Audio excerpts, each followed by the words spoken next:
Hello, friends. I'd like to welcome you to Meditaciones Diarias.com. Hello, friends, and thank you for joining us to today's devotional for March 8th, titled The Power of Promises. My name is Xiomara, and I'm speaking to you from New York City.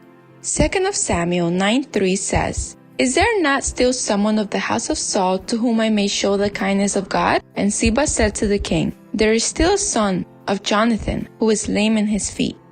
According to Lewis Smedes, humans possess two singular powers with which to forge a better future. One, the power to forgive, allows us to free ourselves from the past we cannot change. The other, the power to keep our promises, helps us to establish stable relationships in a stable world.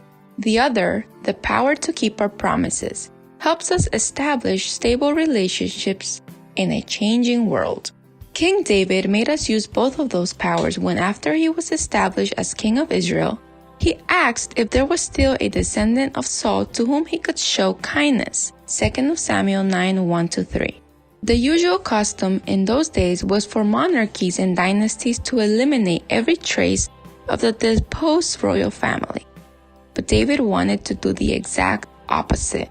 He was looking for an enemy to whom to show mercy.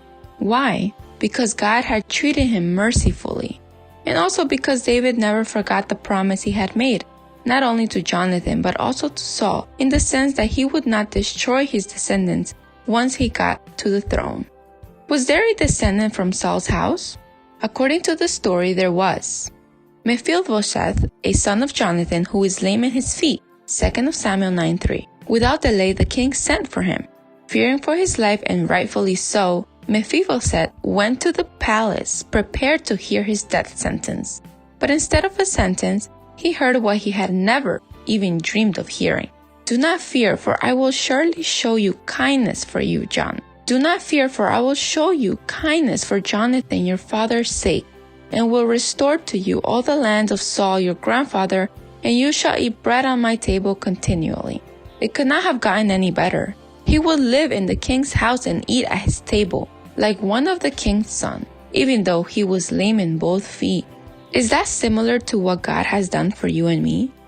Because of our rebellion, we lost every right to be in the royal palace. But because God is merciful and graceful, long-suffering, and abounding in goodness and truth, Exodus 34:6, we have been invited to live in the king's house and eat at the king's table. What more could we ask for? I praise you, Father, because you have been faithful to your promises and have treated me kindly, and because even though I don't deserve it, you have invited me to eat at the king's table. Oh, Father, words are not enough to tell you how thankful I am for that honor. Amen. Thank you for tuning in. Don't forget to keep tuning in this week at www.meditacionesdiarias.com. Until next time.